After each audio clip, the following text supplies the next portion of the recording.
Hi again, seventh graders. It's time for us to do some revisions and corrections to the first draft. So, the first thing you're going to need is your first draft. You're going to need your transitional words and phrases, and you're going to need some colored pens or one color pen. So, get those things and then come back. Okay, so we're back. The first thing you're going to notice that I did is I made myself a little checklist on the bottom of my outline. The checklist has 5 items on it. You need to make it too. You're going to be checking today for transitions, topic sentences. You're going to check your intro and conclusion. You're going to check to make sure you told a full and complete story, beginning, middle, and end. And you're going to check for cups, capitalization, punctuation, spelling, and other grammar problems. Okay, so make a checklist, then come back. Okay, so we're back. The first job is to read through your draft only focusing on transition words and phrases. These are the words that help the reader know what chronological order your story is taking. So get your transition sheet and look for the chronological or sequencing transition words. Now, what you see me do here is just start to read through, look through, and look for any transition words that might be missing. So this one I'm marking, it would be nice to add this transition word in fact. It just adds emphasis to the statement I'm about to make. Going through, I see another transition word I need, and it's after that, I. So I feel like if I say after that, I refused, then it's just, again, giving you a chronological reference, letting you know that I'm trying to keep my story in some type of order. Now notice I need a transition word. Again, this is for emphasis.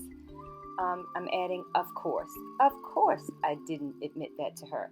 That's a transition word that adds emphasis.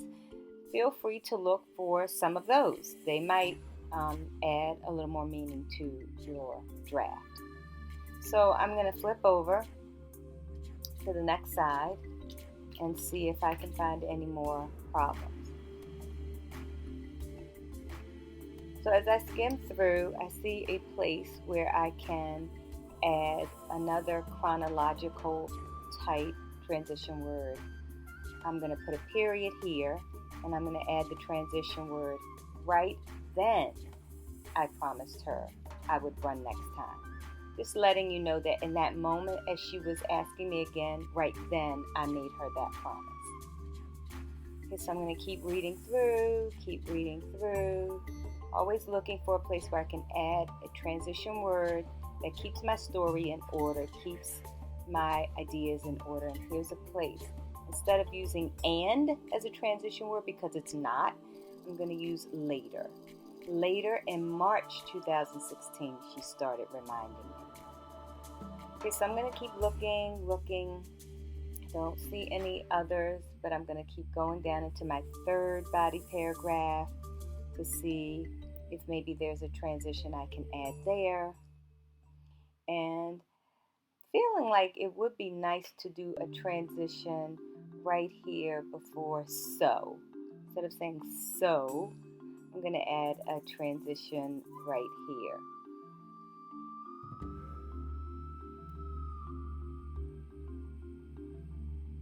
And I think I'm going to say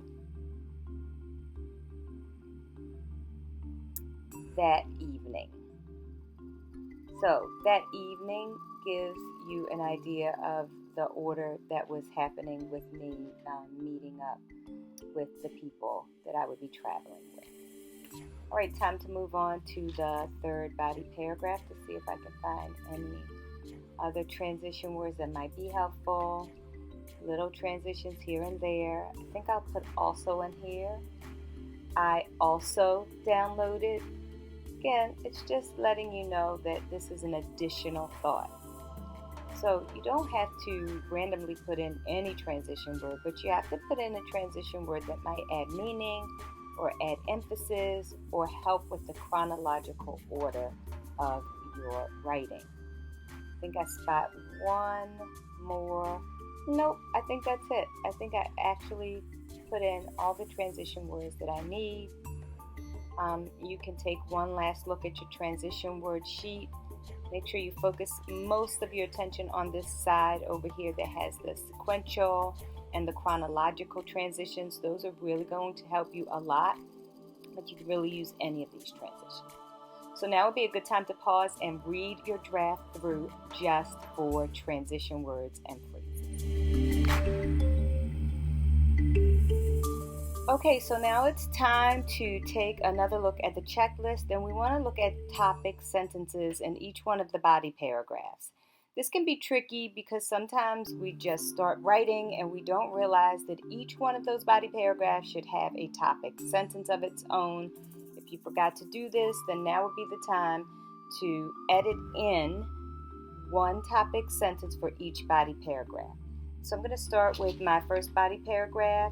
And I have a topic sentence, it all started, but I really rather would say, I think it would be better to say my story started instead of saying it.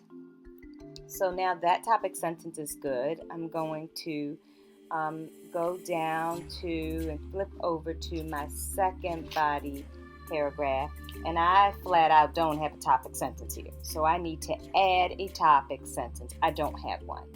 So I'm going to say, my story continues in an interesting way. So this signals the reader that my story is continuing on. I'm starting to get to the mid part of my story as it continues.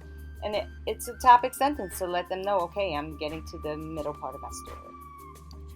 Now I need to go down and check out the third body paragraph and make sure I have an appropriate and adequate topic sentence here. And I see that I do, but I can make it better by adding a little phrase in front of it. Instead of saying mentally I decided, I'm going to say as the situation ended, I mentally decided I must do this. So this is going to just add a little bit more emphasis to this topic sentence that's already there to let the reader know, okay, my story is winding down now. And so now I have 3 really solid topic sentences. So now would be a good time for you to look over each one of your body paragraphs and make sure you have a topic sentence for each one. Then come back.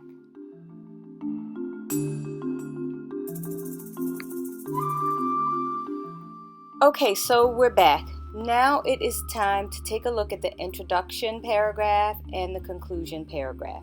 Just read these two separately. Look at your introduction. Make sure that you have clearly stated thesis. That means the reader knows that you are writing about a time you were afraid. You also need to make sure you have identified that time that you were afraid. And then you should have 3 other sentences that pretty much introduce or say something tiny about the beginning, the middle, and the end. Now looking at the conclusion should not have any new story facts because the story has been told. The conclusion really should sum up the actual essay. What did you learn? What are your takeaway points? What will you always remember? So now is the time to read through your intro and your conclusion. Then come back. So we're back, and this is another full read. So you're going to fully read without fixing anything to simply answer this question. Have I told a complete and satisfying account of this situation? Does it have a beginning? Does it have a middle? Does it continue on in a reasonable and chronological way?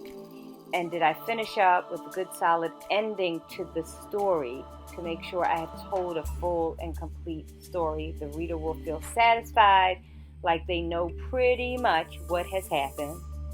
And then I just want to double check that conclusion and make sure I don't have any story events in the conclusion. That's not where they belong, that I just wrap everything up there. So Just do one whole read of your essay, then come back. So we're back, and it is time to finally take a look at those little itty bitty gritty errors that distract readers: capitalization, punctuation, and spelling. So right now I'm going to change up the color of my pen just so you can see me focus on that. I tried to pay close attention to this as I was writing, but I still have room to fix some things. I see a comma here because a comma after every introductory phrase in a sentence is necessary. Now I'm going to just keep looking to see if I can fix any problems with capitalization, punctuation, spelling, maybe even word choice if I use some baby elementary word. Oh, I see one right here, picked. Instead of saying she picked other team members, I'm going to say she recruited. That means she, tried to talent spot some other runners. I'm going to keep looking and see. Here's another problem. I'm going to get rid of it and say the race. If you have too many pronouns, you've used he too many times, I may get lost. So use a name instead of he. Instead of it, use a name, use a real noun. So that is a general tip for anybody. Get rid of these pronouns, he, she, it, and name the actual person, place, or thing. So as I go on, I do see another comma is needed here after 2016. And I spot a capitalization problem here. I better fix that. And a comma after this introductory phrase. Going ahead, I notice that I spot a place where a transition word might be nice. I forgot that. So I'm going to put it in now. She also explained. So don't feel like you can't fix the problem just because you're not focused on it. I decided, forgot my D, so I put that in. And moving on, I see, a number. I should not have a digit. I should have a number word. So I have to spell out H-E-I-G-H-T. And same with N-Y. It's okay for my draft, but when I polish, I need to spell New York out. And I see a misspelling here for meat. All right, moving on. I'm going to keep looking to see if I find any small problems. And I do. I think instead of saying I run over race assignments, I'm going to say I reviewed race assignments in my head. See another good spot for also, so I'll put that in. I'm just going to keep reading along, making sure I have fixed all capitalization, punctuation, spelling, and any other little awkward word choices that I can fix one last time. Yep, I spot something here. I'd like to put I also learned. Again, just a chance to put in a transition that might just flow, help the reader flow. See another digit. Instead of the number 10, I need to put the number word 10. So I have corrected all my cups. Now it's your turn. Read just for cups. And this would be a good time to get the spell checker, because the spell checker is a good thing to have handy if you need to correct some spelling. You could get a different color pen, but you don't need to. So go check your cups. Okay, 7th graders, it's time to polish and make that final draft. The hard work is over. Obviously, if your work looks like chicken scratch like this, not an option for submission. So, first option is to neatly handwrite your essay in blue or black ink on notebook paper. Stay out of the margins and make sure you write your name, date, class, and title at the top. These should be 3 pages long. Don't write on the back sides. If you're typing, it should be 2 pages long. Use Times New Roman and double space. You also need to make sure your name, date, and class is at the top of the page. You can choose MLA formatting in your Word document if you have that function. So we are done, and you will work all week at home finalizing your essay. Bring it back on Friday. It's been great writing a personal narrative with you. I hope you enjoyed it. Bye, 7th graders.